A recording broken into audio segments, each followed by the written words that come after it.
Intolerância religiosa nada mais é do que quando uma pessoa ou instituição não aceita a religião ou a crença de outro indivíduo ou de um grupo de pessoas. Segundo o Ministério dos Direitos Humanos, entre 2015 e 2016, uma denúncia de intolerância religiosa era feita a cada 15 horas. E não é a intolerância que vai fazer com que alguém venha para o teu lado, se essa é a tua missão, né? Na verdade, o amor vai fazer com que as pessoas se aproximem de ti. Diferenças que nos fazem diferentes para buscar sempre a igualdade perante o nosso Criador. Jesus Cristo estava comendo com os pecadores e era criticado. Ele fazia o que os outros não faziam, por exemplo, no dia do sábado. Ele fazia o bem quando diziam que não podia fazer o bem. Estado laico não é Estado ateu. Existe uma confusão aí.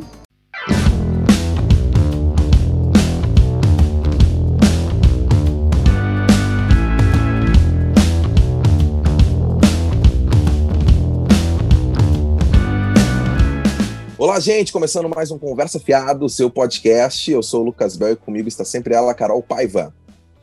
Olá, pessoal! Vocês já devem estar acostumados, então. Hoje a gente vai falar de mais um tema importante, necessário e talvez um pouco polêmico de novo.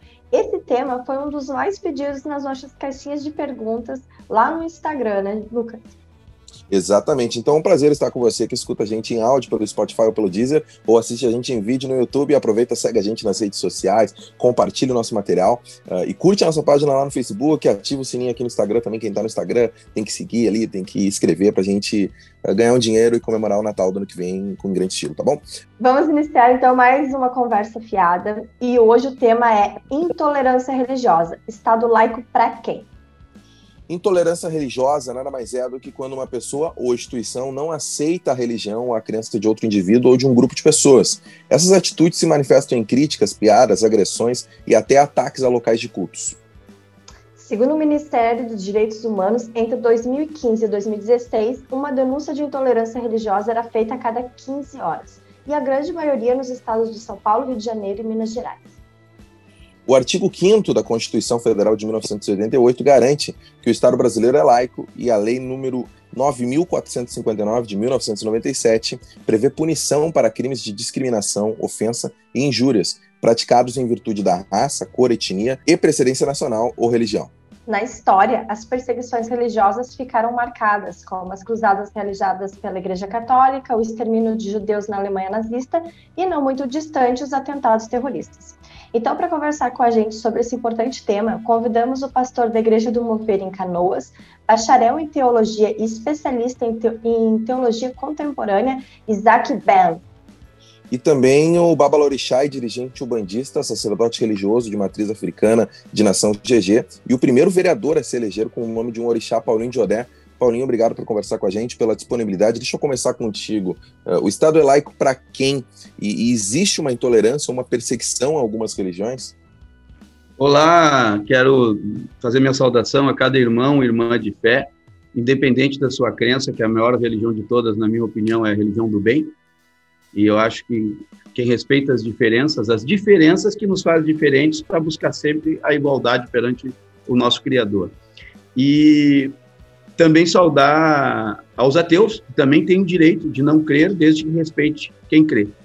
Saudar o pastor Isaac Ben, escrito Isaac Bom, mas se pronuncia Ben, dizer que é uma alegria estar com o representante do MOVA, porque no nosso fórum interreligioso, no primeiro grande ato, no 1º de maio, Dia do Trabalhador, tinha uma representação do MOVA, junto comigo, eu que fui secretário também da diversidade, da primeira gestão do prefeito Thiago Jorge, tinha um pastor do MOVA naquele ato interreligioso na festividade da abertura do 1º de maio, Dia do Trabalhador. Então, eu me sinto honrado poder falar com o irmão de fé, o irmão cristão, que com certeza a gente vai discutir aquilo que nos une muito mais do que aquilo que nos separa.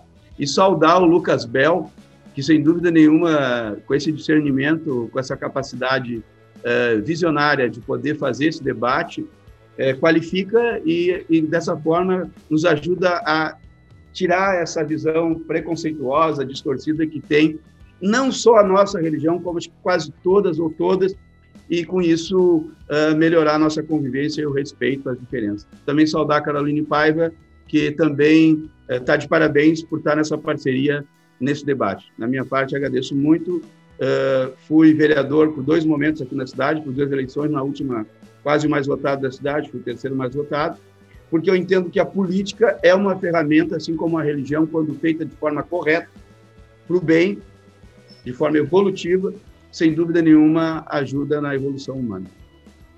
Muito obrigada, Paulinho. Então, vamos chamar o pastor Isaac. Pastor Isaac, gente, o Isaac e Isaac eu sempre me confundo. Tá. Pastor, considera, então, que hoje o Brasil, ele pratica o Estado laico e ele é tolerante com todas as formas de religião? Boa tarde aí a todos os presentes, também quem está nos ouvindo. Essa é uma pergunta muito complexa, né? Talvez a resposta seria dizer que sim, mas eu sempre digo que entre a teoria e a prática existe sempre uma distância gigante, e o nosso país, infelizmente, ele é conhecido por ter muitas leis e a maioria dessas leis não serem cumpridas. E nós vemos que no dia a dia isso acaba não acontecendo, né? Acaba se enfrentando todo tipo de preconceito, ainda que nós não deveríamos encontrar isso. Eu queria fazer um complemento, porque eu fiz a minha apresentação e acabei não respondendo a pergunta. Primeiramente, nós vivemos um processo histórico no nosso país de que existe uma visão distorcida que o nosso país foi descoberto. Nosso país não foi descoberto pelos europeus.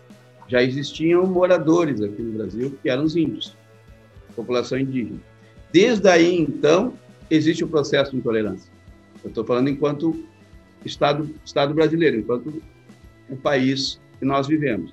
Dali em diante se instalou a intolerância religiosa, que não respeitaram, inclusive, a tradição e a cultura dos indígenas. Inclusive, dizimaram quase que toda a população indígena no nosso país. Desse momento, então, a hegemonia, entre aspas, né, não generalizando, claro, mas europeia, ela foi supremacia através da imposição do seu conhecimento, da sua sabedoria, da sua cultura e da sua religiosidade, da forma que era colocada. Obviamente, isso reflete até hoje o racismo institucional, o racismo velado, o racismo religioso, porque nós, apesar da minha pele ser branca, a minha identidade, eu me identifico como negro, pelo ponto de vista da orixalidade, da identidade de matriz africana, da modo de vida, da alimentação, enfim, de toda a convivência. Então, a questão da intolerância religiosa é para quem? A intolerância religiosa é acometida, sem dúvida nenhuma, para a população desse país que precisa mais de ter acesso a conhecimento, à educação e ter acesso à liberdade religiosa. Aqueles que não têm intolerância religiosa, não generalizando, mas grande parte, são os que cometem a intolerância religiosa. Visto que o dia 21 de janeiro, nós comemoramos o Dia Nacional de Combate à Intolerância Religiosa, por quê? Porque Mãe Gilda morreu no dia 21 de janeiro a partir de um processo de intolerância religiosa ao terreiro dela. Todos os religiosos, de alguma forma, não tenho dúvida que o pastor aqui deve ter relatos de fiéis dele que sofreram intolerância religiosa, e a gente sabe como foi a questão dos protestantes, todo o processo de protestantismo, né? Foi muito difícil para poder buscar o respeito, vocês passaram também atrocidades, mas neste momento, sem dúvida nenhuma, de uma forma ou de outra, todos os religiosos passam por intolerância, quase todos, né? Mas sem dúvida nenhuma, as religiões de matriz africana e umbanda são as mais perseguidas. Os dados, as estatísticas dizem isso, inclusive no Rio de Janeiro, agora mesmo foi citado o Rio, São Paulo e Minas. O Rio Grande do Sul, na minha opinião, é tão ou até mais que esses estados. A diferença é que aqui as pessoas têm muito mais medo de denunciar. E aí é um outro debate. Mas para quem essa é a pergunta, para quem é a intolerância religiosa? É para os mais humildes. Porque os mais poderosos, assim mesmo na questão do capitalismo, é que impõem o seu maneira de vida, é que inferiorizam o outro e querem que eles cumpram aquilo que ele acredita, não que as pessoas têm por natureza, convivência, e nem os seus saberes da vida e a forma que ela foi constituída. Seria isso. Ô, Isaac... Só um parênteses, o Paulinho nos furou, Paulinho. A gente tinha essa curiosidade do Dia da Intolerância Religiosa mais pra frente. Tá bem. Mas obrigada por ter trazido obrigada por ter trazido esse histórico, assim, com mais propriedade. Deixa eu puxar pro Isaac justamente sobre isso que o Paulinho tá falando, Isaac. Você concorda que essa questão da intolerância religiosa tem a ver também com uma questão de desigualdade social, de talvez da opção religiosa das pessoas mais pobres? Tu acha que tem esse link? Tem, acho que não tem como não dizer que o pobre ele sofre um preconceito no Brasil gigante, né? Ele sofre um preconceito a partir também da religião que ele escolhe. A gente já vivenciou irmãos nossos, a gente é uma igreja evangélica com histórico protestante, como o Paulinho falou, então a gente não tem aquelas coisas como os costumes, não sei se você sabe, os costumes de usar uma saia comprida, as moças não cortam o cabelo, mas a gente sabe de histórias de irmãos nossos que passam por preconceitos diários por causa dessas opções deles, né? Eu não pratico, né? Eu até deixei minha barba grande, né? O pessoal até duvida que às vezes eu sou pastor, mas por causa de uma opção visual, muitas vezes, e aí depois ela está atrelada também à condição financeira, essas pessoas passam por preconceitos diários. E falando sobre isso, a gente tem... a questão ali que tu trouxe do pastor, que não vocês têm uma igreja, como falou ali, um pouco diferente, não utiliza aquela vestimenta, né? Isso a gente pode trazer também para a questão do Paulinho, porque que quando a gente está num evento, alguma coisa assim, por que as pessoas se chocam mais com o pai de santo, uma mãe de santos, utilizando as vestes, né, e fazendo um culto, ou do que quando tem um pastor envolvido em algum tipo de escândalo que defende família e Deus e depois responde um processo por violência doméstica, por exemplo. Carol, posso chamar assim, me permite. Primeiro dizer para o pastor Isaac que algumas pessoas que não me conhecem pensam que eu sou pastor, pelo meu jeito, né? As pessoas criam um rótulo. Inclusive, eu quero fazer menção aqui ao pastor Hélio, que é um parceiro nosso do Fórum Interreligioso, da Assembleia de Deus, Caminho Novo, e dizer para a Carol que em todas as religiões, em todos os espaços da sociedade, tem gente de boa índole e de má índole. Tem gente bem preparada e má preparada. Em todos os lugares, em todas as religiões. E no espaço político, infelizmente, Lucas, é um espaço mais difícil. Político representativo, político eleitoral que eu falo, que as pessoas confundem. A palavra política, assim como religião, vem do latim. Religião é religar, nos religar à natureza, religar ao Criador, a Deus, a nossa essência. Política é poliética. O ética, o que é certo, o que é correto, o que é para o bem, para o poli, para o coletivo. Então, todos somos políticos quando queremos fazer o bem. Política eleitoral, institucional e partidária são partes e consequências da política, não essência da política. Essência da política é fazer o bem. Por que eu estou falando dessa forma, Carol? Porque quando a gente fala sobre esse processo de intolerância que a gente sofre, e fazendo recorte aqui a questão do racismo, quem inventou a escravidão foi o ser humano, está comprovado historicamente, o pastor que é formado em teologia sabe disso. Não foi o preto ou o branco que inventou a escravidão. E aí eu quero fazer uma referência a Cristo. Cristo, para mim, além de toda a sua santidade, de toda a sua grandeza, ele, para mim, foi, se não o maior, um dos maiores políticos, não partidários e nem eleitorais, assim. Apesar de ele ter sofrido uma eleição e ele ter sido condenado a ser crucificado numa eleição, que fique registrado aqui. Ele era um mobilizador social através do amor, da fé e da paz, contra a tirania, a escravidão, a violência e a cobrança de impostos, entre outras. E numa eleição ele foi condenado a ser crucificado, veja bem. E os poderosos lavaram as mãos e o povo, equivocadamente, votaram no politiqueiro que era Barrabás, que enganou o povo. Concorda comigo, pastor? Então, com certeza. Eu faço esse recorte pelo seguinte: isso nos une. E aí, quando a Carol me pergunta por que as religiões de matriz africana são mais perseguidas, quando são mais olhadas de forma diferente quando estão com seus paramentos, suas vestimentas, seus colares. Por quê? Porque se criou, a partir do processo da diáspora, da escravidão, uma visão de que o negro é inferior. Há 10, 15 anos atrás, os meus tios diziam aquelas palavras, quando não faz na entrada, faz na saída. Esse tipo de frase, ela ainda está no inconsciente. Aí pergunto, mas quando mataram aquele negro ali no Carrefour, que não interessa o passado dele, ali ele não estava sendo julgado. Não interessa, nem mesmo um bandido tem o direito de ser morto daquela maneira, que não é o caso dele, que não tinha nenhuma condenação. Mas eu estou dizendo que ninguém chamou ele de macaco, ninguém disse que ele era inferior, ninguém xingou a cor dele. Mas o inconsciente da gente é criado de uma forma que quando a gente toma um soco de um negro, a gente mata o negro. Não estou dizendo generalizando, estou dizendo no fato ocorrido com o Beto lá no Carrefour. Aí a violência sai tão para fora que a gente não consegue entender, porque a gente foi criado dessa maneira, do pastor Isaac. A grande maioria, não todos, né? Então, por que tem racismo ali? Porque tem um racismo velado e institucional. Porque o Carrefour contrata empresa despreparada que contrata profissionais despreparados. A maior responsável pela morte do Beto é o Carrefour.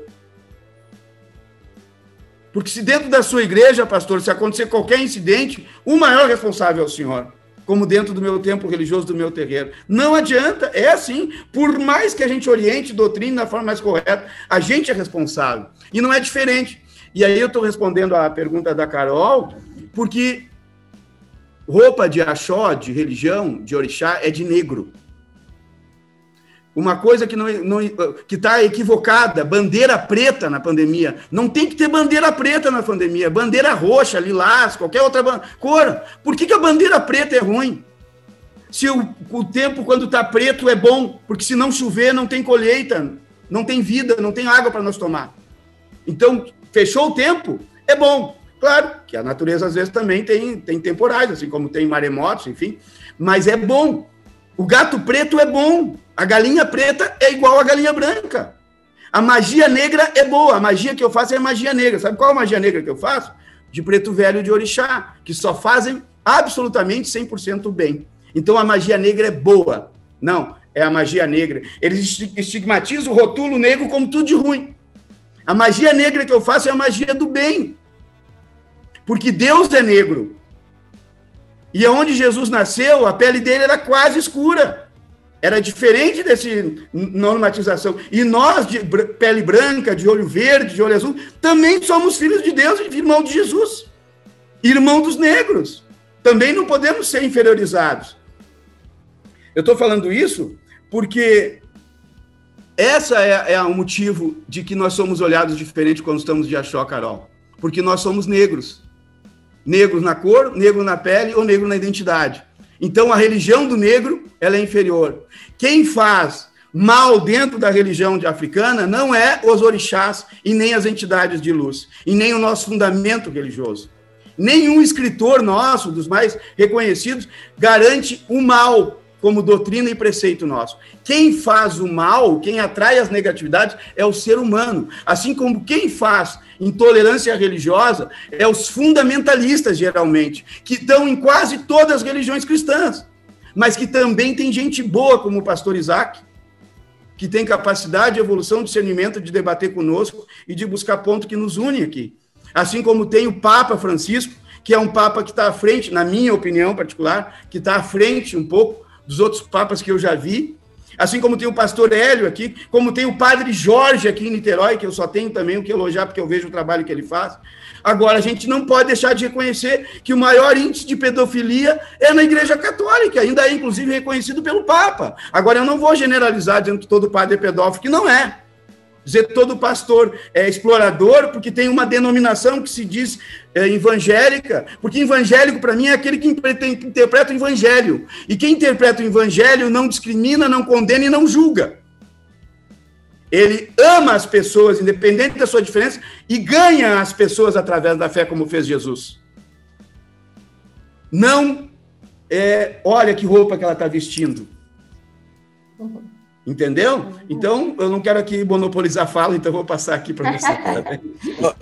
Mas muito legal esse histórico que ele trouxe com relação aos negros, que para mim, por exemplo, é uma coisa que eu nunca tinha parado para pensar. Então, acho que as pessoas que ouvirem depois vão ter uma noção um pouco diferente. Manda aí, Lucas. Isaac, deixa eu deixar com o Isaac, porque eu acho que o Paulinho fez um giro muito, muito legal e falou sobre diversas religiões. A gente também pode dizer, e eu não gosto muito eu acho que a culpa jamais é da vítima, então também as religiões não são as grandes culpadas por causa da intolerância, mas muitas delas promovem esse tipo de debate, seja por atitudes das suas igrejas. Daí a gente pode citar várias. A gente tem a questão da magia negra que o Paulinho colocou, que talvez socialmente é mal explicada, porque as pessoas têm essa visão de que o batuque faz mal para as pessoas. Da mesma forma, na igreja evangélica, eu falo isso porque eu não sou evangélico, mas a gente escuta a história de que ou do dízimo, que é muito colocado, né, a questão de que tu tem que dar tanto do teu salário para os pastores, e aí volta e meia a gente vê um escândalo de corrupção envolvendo algum pastor. De que forma que as igrejas, e aí eu falo de todas as religiões, de que forma elas trabalham isso internamente, né? Porque existem falhas, né? A igreja católica tem muitos problemas, né? A igreja evangélica também tem seus problemas, eu sei que tem várias vertentes, né? Hoje não sei quantas igrejas evangélicas tem, mas de que forma que elas promovem isso internamente, para fazer com que não exista esse tipo também de preconceito. Eu acho que eu posso responder mais pela nossa, né? Porque, como tu falou, existem muitos galhos, né? Muitas vertentes. A gente sempre instrui os nossos membros terem um comportamento e olharem para a vida de Jesus Cristo, né? Jesus Cristo estava comendo com os pecadores e era criticado. Ele fazia o que os outros não faziam, por exemplo, no dia do sábado. Ele fazia o bem quando diziam que não podia fazer o bem. Então, esse é o nosso tipo de instrução, né? Porque a gente entende que não é a intolerância que vai fazer com que alguém venha para o teu lado, se essa é a tua missão, né? Na verdade, o amor vai fazer com que as pessoas se aproximem de ti. Eu nunca vi ninguém ganhar ninguém através do ódio, através da raiva, né? E talvez a intolerância, que o Paulinho falou, esteja assim ligada também a esse aspecto do racismo, porque a religião com mais negros no Brasil é a religião evangélica pentecostal, que é uma religião evangélica, é uma vertente dos evangélicos, né? Tem um livro, até eu posso deixar como sugestão, que é a religião mais negra do Brasil. O autor é Marco David Oliveira, e ele mostra como no imaginário a gente acha que os negros estão em outras religiões, mas eles estão nessas e sofrem preconceito por causa da sua cor, como a gente falou, e sofrem preconceito por causa da sua condição social. Então, se eu posso resumir a pergunta, a nossa instrução para aqueles que estão conosco é mostrar o amor, né? A intolerância nunca vai ser um caminho de convencer ninguém a nada. Certo. Gente, vou aproveitar e dar deixa para o editor trocar a trilha, afinal chegou o momento em que nós vamos trazer curiosidades sobre o tema e o que a internet está falando sobre o assunto. Bom, no álbum Deus é Mulher, de 2018, Elza Soares canta uma música chamada Exu nas Escolas. Essa música critica a falsa laicidade do Estado. A canção diz assim, ó: num país laico, temos a imagem de César na cédula, e um Deus seja louvado, as bancadas e os lacaios do Estado. E continua: se Jesus Cristo tivesse morrido nos dias de hoje com ética, em toda casa, ao invés de uma cruz, teria uma cadeira elétrica. A verdade das verdades é que romantizaram um instrumento de tortura, né? E hoje temos a presença dele em diversos parlamentos e órgãos judiciários do Brasil. Paulinho, isso é uma coisa que se debate muito também, mas tu acha necessário a presença de símbolos religiosos, independente de qual o símbolo ser, em órgãos públicos? Se faz necessário isso? Sim e não. E não vou ficar em cima do muro. Ou tem todos ou não tem nenhum. Essa é a minha posição. Estado laico... mas daí tem que ter espaço, né, para botar todos. Uma sala específica para isso. Ó, Estado laico não é Estado ateu. Existe uma confusão aí. Uhum. Boa. Não é Estado ateu. Estado laico é que obriga os poderes constituídos a respeitarem e apoiarem toda a expressão e manifestação de fé, seja ela qual for, colocando assim de forma, uma linguagem simples. Inclusive quem não quer ter fé no Estado laico tem que ser respeitado e respeitar quem tem. Isso é Estado laico. Na prática isso acontece? Não acontece. Não acontece. Por quê? Porque o poder no país, constituído pelo nosso sistema democrático, que se constitui em 3 pilares dos poderes judiciário, legislativo e executivo, se tu não tiver poder nessas 3 esferas, dificilmente tu tem voz e vez forte. Hoje nós temos a bancada da Bíblia, que é a maior bancada da Câmara Federal. Cada deputado federal tem milhões e milhões em emenda parlamentar. Naturalmente e legitimamente, pastor Isaac, esses deputados federais vão direcionar essas emendas parlamentares, boa parte para saúde, educação, enfim, para outros fins necessários, e também para o fortalecimento do seu segmento. Isso é natural. Pode até não ser justo, mas é natural. Então, muitos contribuíram com um grãozinho de areia, inclusive para a construção de templos faraônicos, de forma direta ou indireta, que tem aí de crença que nem a sua. Eu estou falando de uma parte do poder. Né? Então... mas é legítimo, né? É legítimo. Não, pelo ponto de vista legal é legítimo. Nem tudo que é ético é legal e nem tudo que é legal é ético. Sim. Né? É legítimo. Por isso que nós entendemos... Eu nasci num terreiro de Umbanda, literalmente eu nasci num terreiro de Umbanda. E na minha adolescência fui iniciado na matriz africana. Nós quebramos todos os conceitos teológicos, pastor Isaac, porque nós costumamos 2 religiões numa só. O senhor tem consciência disso? A Umbanda é uma religião. É a única religião genuinamente reconhecida brasileira. Nascida em 1908, no estado do Rio de Janeiro, pelo médium espírita Zélio Fernandino de Moraes. A primeira matriz da Umbanda é a europeia, não é africana nem indígena. Sabiam disso? É kardecista, é francesa. Ela nasceu no centro espírita. Depois a influência africana, indígena, católica, inclusive, influenciaram a Umbanda. A Umbanda é a união das bandas, ela é o sincretismo, ela é o misticismo, ela é o Brasil. Isso é uma religião que envolve orixás, indígenas, entidades orientais, enfim, desde que tenha luz, sabedoria, conhecimento, iluminação e permissão para trazer conselho à humanidade, é permitido vir na Umbanda, exatamente porque em 1908, a maioria dos centros espíritas não deixavam espíritos de negros, índios, eram considerados atrasados e pobres para chegar na mesa espírita. Então a Umbanda veio com esse viés. A matriz africana se constitui... A África não é um país, a África é um continente. Às vezes as pessoas esquecem disso. Com vários países e várias culturas. As divindades da natureza cultuada na África são muitas, e as principais são os orixás, os inquices e os voduns. O vodum não tem nada a ver com aquele bonequinho, a agulhazinha, aquilo ali. Foi algo que a mídia mostrou e ficou da cabeça da pessoa. O orixá é força da natureza. O orixá, o inquice, o vodum da terra, do ar, da pedra, do fogo, da árvore. Assim como Deus é o criador de toda a natureza. Então, eu estou falando isso porque a matriz africana tem várias religiões no mundo. Tem a santeria em Cuba, por exemplo, na América Central. Na Bahia tem o candomblé.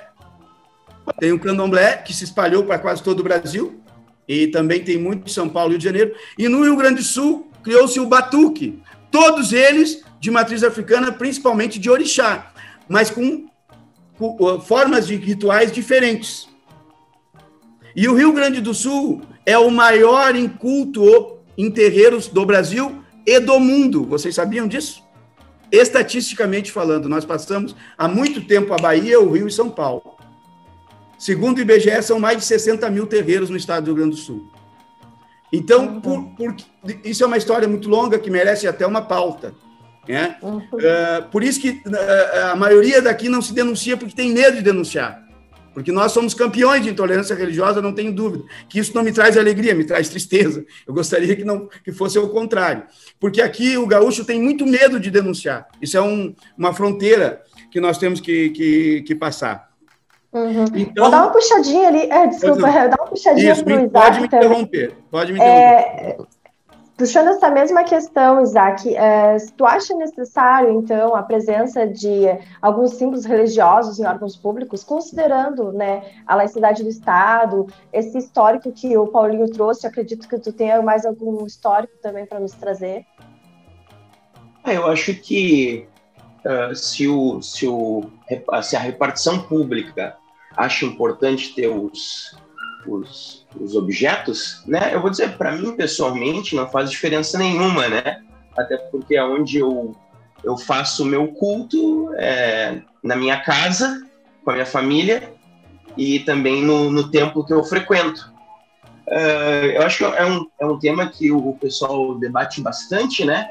Mas eu concordo com o que o Paulinho falou. Eu não gosto de ver dinheiro público indo para questões que são particulares, né? São privadas. Então, se a gente tem tantas necessidades, né? E não precisa nem enumerar elas aí em educação, saúde, e aí daqui um pouco o pessoal começa a desperdiçar a verba pública para caprichos pessoais, né?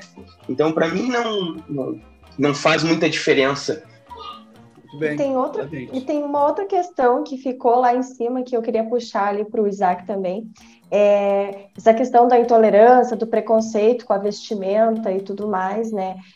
Como que vocês lidam? Porque assim como tem intolerância com as religiões de matriz africana, enfim, tem aquela questão do, ele é evangélico, mas então ele é aquele cara que só pega o dízimo e não faz nada. Como que vocês lidam com essa questão também?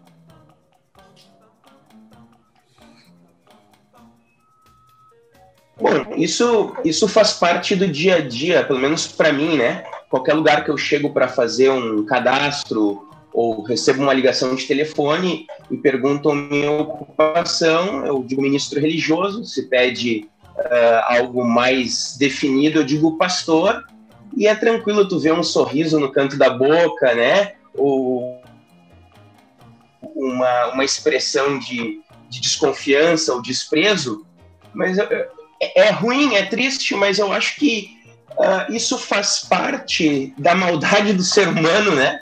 Que sempre tem alguém para desprezar, sempre tem alguém para tratar mal, porque o ser humano parece que precisa disso para se sentir melhor do que os outros, né?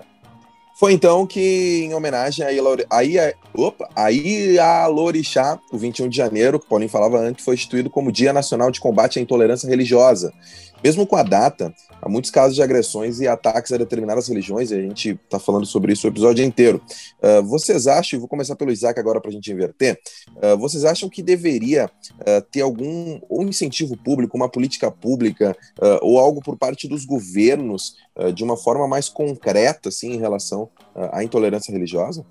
Eu acho que, como eu falei no início, eu acho que podem se criar leis, acho que todas elas são válidas. Agora, isso precisa vir de casa e precisa vir das religiões e do que elas ensinam, né? E aí eu reforço que eu não gosto muito do dinheiro público sendo usado. E aqui eu falo com relação ao meu meio, por exemplo, se faz a Marcha para Jesus, que é muito conhecida, eu acho que ela não deve receber dinheiro público, né? Quem organiza um evento, então, que pague esse evento. Certo. Paulinho, tu acha que deveria existir um incentivo público? Pois primeiramente eu quero concordar em partes com o pastor e, com todo respeito, divergir em partes. Eu acho que isso me permite, né? E se assim o pastor concordar ou discordar, também tem toda a liberdade. Primeiro, eu penso que esse debate ele se dá da mesma questão do machismo e de todo o processo de crime de ódio. Não teria necessidade de ter Lei Maria da Penha se o Brasil não fosse os campeões do mundo em feminicídio. Certo? Ponto. Então tem que se fazer políticas públicas. Mas o que tem a ver a violência doméstica com a religiosa, com a intolerância? O que tem a ver? Tem a ver que violência é violência. A verdade é que no Rio de Janeiro ficou claro, no Rio Grande do Sul acontece porque eu andei o estado, mas as pessoas têm medo de denunciar. As pessoas tomam tiros, facadas, pedradas, pauladas por estar despachando uma água da quartinha de barro ou acendendo uma vela numa encruzilhada, na beira de um rio. Elas tomam tiros. E aí depois lá no BO vai de que ela foi assaltada, de que foi agredida, mas não vai intolerância religiosa, afrotelfobia. Não vai. Então, por que é importante investimento público? Porque eu acho que o investimento público tem que ser investido em qualquer tipo de violência. Seja o tipo, qualquer tipo de violência. E aí, quando o Estado não consegue, e como isso eu concordo com o pastor, de que, além da sala de aula, da universidade, a família e a igreja também tem que ter uma postura anti-violência, anti-crime de ódio, anti-intolerância. Quando no estatuto da igreja demoniza determinadas crenças, naturalmente as pessoas vão demonizar os seus fiéis àquela crença. Quando líderes que escrevem livros demonizando, generalizando, como que aconteceu com a mãe Gilda, generalizando que uma denominação religiosa fez uma difamação do terreiro da mãe Gilda e seus adeptos, está escrito aí, que eu não preciso falar quem é. E quanto à questão das contribuições, nenhum terreiro se paga sozinho, nenhum templo. Tem que pagar água, tem que pagar luz, tem que pagar IPTU. E eu vou dizer mais, eu não cobro dízimo, mas eu sou a favor do dízimo. Veja bem.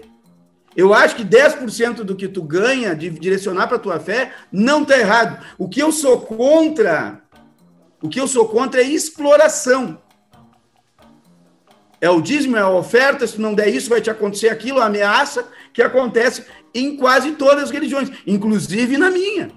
Porque eu disse que em todos os tempos tem bons e maus religiosos. Então, cabe a índole. Então, quanto à questão dos recursos públicos, eu acho que sim. Quando tem um grupo vulnerável, religioso ou não religioso, sendo perseguido, discriminado, e muitos deles até assassinados, e isso fica no anônimo, no oculto, por causa do medo, aí tem que ter investimento público na escola, no poder público. Por que foi criada a Coordenadoria de Diversidade e Comunidades Tradicionais?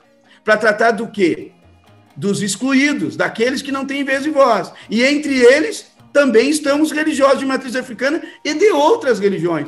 Eu fui o criador do Fórum Interreligioso para fazer esse debate, inclusive com denominações evangélicas, e teve uma participação, inclusive, do MOVA, eu citei aqui no início, para fazer esse debate, como disse o pastor, talvez menos, mas tem pessoas da igreja dele que, de alguma forma, também já foram acometidas. Só que quando passa para a violência física, e pessoas morrem, como aconteceu no Rio de Janeiro, publicamente, por causa do ódio religioso, aí, bom, o governo tem que entrar, o poder público tem que entrar, porque é o nosso imposto que tem que garantir segurança. Então, a Coordenadoria de Diversidade tem isso. As comunidades tradicionais são os indígenas, os ribeirinhos, nós temos um ribeirinho aqui no Paquetá. Então, criou uma interface, criou um trabalho transversal entre as minorias. A LGBTfobia, pastor, o senhor pode não concordar com a homossexualidade. E o senhor tem toda a liberdade de não concordar. Ninguém tem que impor a sexualidade nem a religiosidade de ninguém. Mas é inadmissível que o Brasil seja o maior país em assassinato LGBTs no mundo. Aí o governo tem que garantir a segurança. E para garantir tem que dar visibilidade. E para dar visibilidade tem que ter estatística, tem que saber quantos somos, quantos batuqueiros somos, quantos LGBT somos, quantos negros somos, quantas mulheres somos. E para dar visibilidade, também tem que investir em evento que dê visibilidade. Porque os excluídos não têm uma igreja faraônica, que não é o seu caso, pastor, que arrecadam milhões por mês para fazer uma marcha de Jesus. Os umbandistas não têm esse dinheiro. Então, enquanto não há igualdade, tem que haver oportunidade. E para haver oportunidade, tem que haver inversão de prioridade e investimento para dar visibilidade e garantir educação, saúde e segurança para os grupos vulneráveis. Para ser bem rápido, até porque a gente tá controlando o tempo aqui, mas eu concordo... Eu tenho uma certa dificuldade de síntese, né? Me perdoe. Tranquilo. Eu concordo, Isaac, e eu entendo o teu lado em questão o Estado ter que colocar um dinheiro nas religiões e tal. Eu concordo contigo em parte também. Da mesma forma que eu acho que, e nem vamos entrar nesse assunto sobre o debate das igrejas pagarem imposto ou não, tá? Isso é um outro debate também que é importante, porque tem isso, né? A gente acaba não arrecadando através das igrejas, mas o Estado tem essa contribuição financeira direta. Mas aí também a gente entrar no debate, por exemplo, de outras tradições ao qual o Estado financia. A gente pode usar o exemplo aqui do Rio Grande do Sul, as festas farroupilhas, por exemplo, né? A gente pode usar o carnaval como exemplo.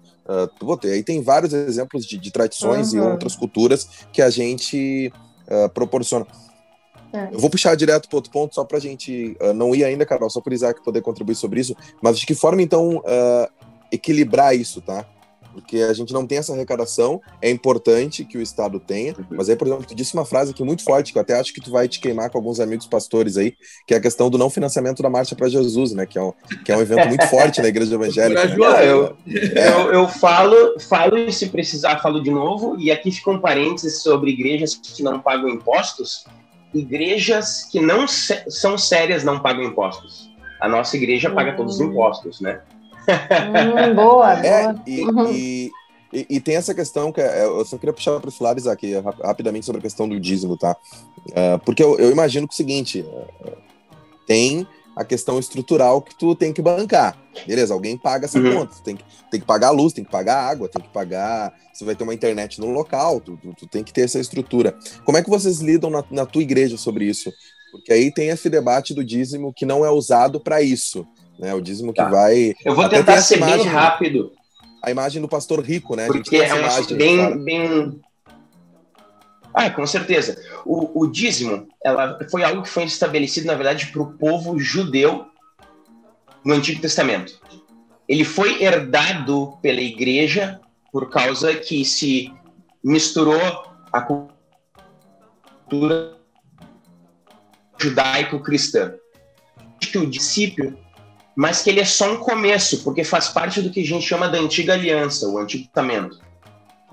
Então, uma pessoa ela pode dar os 10%, e esse é o nosso convite, mas esse é só o início. Porque a partir do momento que tu tem a compreensão de que Deus te dá tudo que tu recebe das mãos dele, seja o teu tempo, a saúde, as finanças, o recurso, 10% é muito pouco. Agora, esses 10%, eles podem ser direcionados para a igreja, e essa é a forma que a gente encoraja as pessoas, mas existem outras formas de tu abençoar as pessoas. Então, tu pode dedicar outros 10% para abençoar um lar de idosos, uma casa de acolhida, lugares que a gente sabe que o governo deveria fazer a sua parte e não conseguem.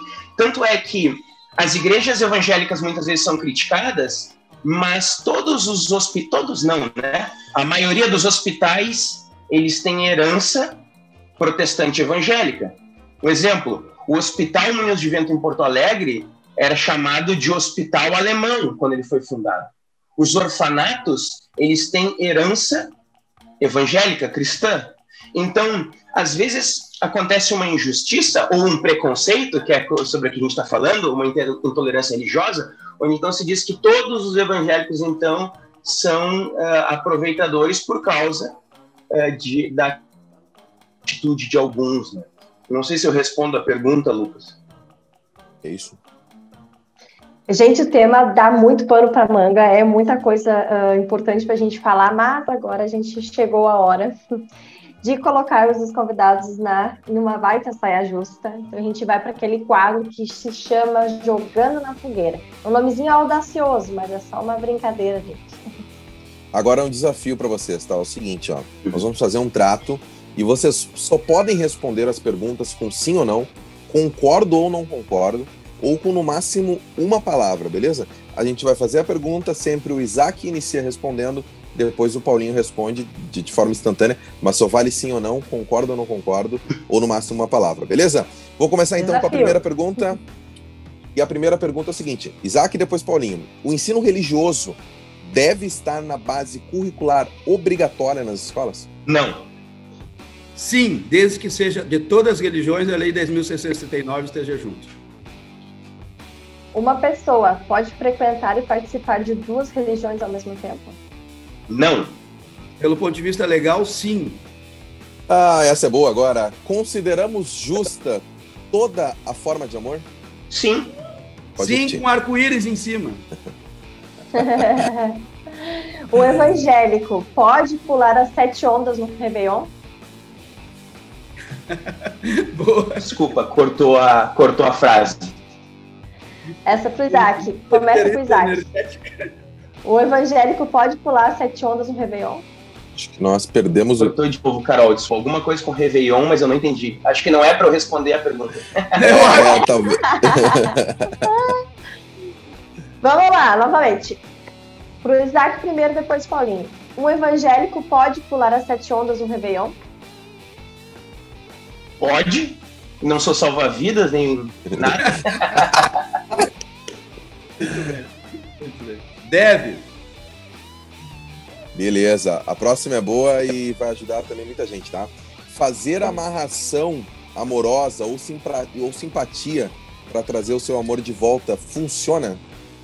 Não. É mais fácil escovar os dentes e tomar banho, né? Só quando existe amor. Verdadeiro. Essa é bem polêmica. Vamos lá. Se Jesus tivesse voltado em 2018, ele votaria no Haddad ou no Bolsonaro? Muito bom. Ele não teria votado, eu acho. Jesus Mas daí seria ele vai anarquista lavar as ali. mãos, igual o que aconteceu com ele. Paulinho, Ele seria candidato, seria presidente. Boa! fé e política devem andar juntas? Fé e políticas, não instituições de fé, né? Em sua essência, sim. Pro bem. Gente, eu fiquei curioso só por uma coisa, né? Eu fiquei imaginando Jesus Cristo presidente da República, né? Coitado, cara. Sei lá o que ele ia fazer com o Congresso Nacional, lá, como é que ele ia administrar esse negócio aí, que ia ser difícil, né? Não ia ser muito... Deixa eu fazer um gancho aqui. Tem uma música, gente, do Emicida com o Gilberto Gil, que é sensacional, que ele conta uma historinha, assim, falando que Deus colocou suas criaturas na Terra, né? E depois de um tempo ele achou interessante voltar para ver como é que tinha ficado. Então ele vai contando ali que ele se transformou num animal para saber como é que os seres humanos estavam tratando, né? Os animais e tudo mais. E foi caçado, daí crianças acabaram ajudando ele a fugir. E aí no final as crianças perguntaram para ele, né? O que o senhor achou das suas criaturas? Daí ele fala assim, mais ou menos. Mas se Jesus está escutando a gente, demora um pouquinho para voltar, porque tá punk ter que usar máscara, tá? Deixa para voltar depois da pandemia aí, que vai ser um pouquinho mais fácil. Pode seguir aí, Carol. Bom, então a gente falou de mais um tema importante aqui, mais um episódio do Conversa Fiada. Muito obrigada a você que escutou a gente até o final e que topou, né, embarcar nessa conversa. Obrigada, pastor Isaac, pela disponibilidade, por ter topado essa conversa com a gente. E como que a galera faz para te encontrar nas redes sociais?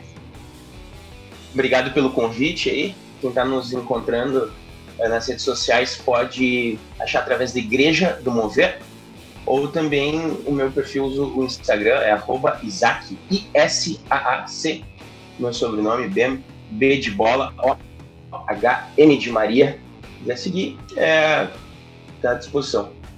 Deus abençoe todo mundo aí. Espero que tenha sido proveitoso aí para quem está nos ouvindo. Show de bola, Isaac. Te agradecer também. Obrigado, Paulinho de Odé, pela parceria, por poder participar aqui com a gente. Eu sei que a agenda de vocês também é bem puxada. Como é que a galera faz para te encontrar lá nas redes sociais? Simplesmente Paulinho de Odé ou Paulo Rogério Ambieda. Facebook, Instagram. Né? Queria também encerrar agradecendo vocês e parabenizando mais uma vez e citando um dos seres mais evoluídos que viveram na Terra. Que ele dizia o seguinte, que nenhuma criança nasce odiando ninguém.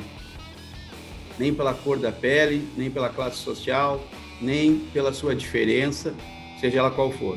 As crianças são anjos, nascem puras. Elas são ensinadas a odiar. E o que nós estamos fazendo aqui, e que todo ser humano tem que fazer, é ensiná-las a amar. Viva a Deus, a Olorum, a Alá, a Buda, viva a Jesus, viva Nelson Mandela. Show de bola. Então, lembrando, gente, que toda quinta-feira tem episódio novo em áudio no Spotify, no Deezer e também em vídeo no YouTube. Então, já deixa teu like aí se estiver assistindo pelo YouTube e se inscreve no canal antes de sair. Um beijão e até breve. E você que ficou com a gente até o final, aproveita e faz duas coisas. Primeiro, deixa as pessoas acreditarem no que elas quiserem, tá bom? E segue a gente lá nas redes sociais depois, manda sua sugestão de tema, participa com a gente, segue, se inscreve aqui se você está vendo no YouTube, no nosso canal, curte, ativa o sininho ali, tudo que pode fazer e participa da conversa fiada mais democrática desse país. Um beijo, até a próxima, tchau!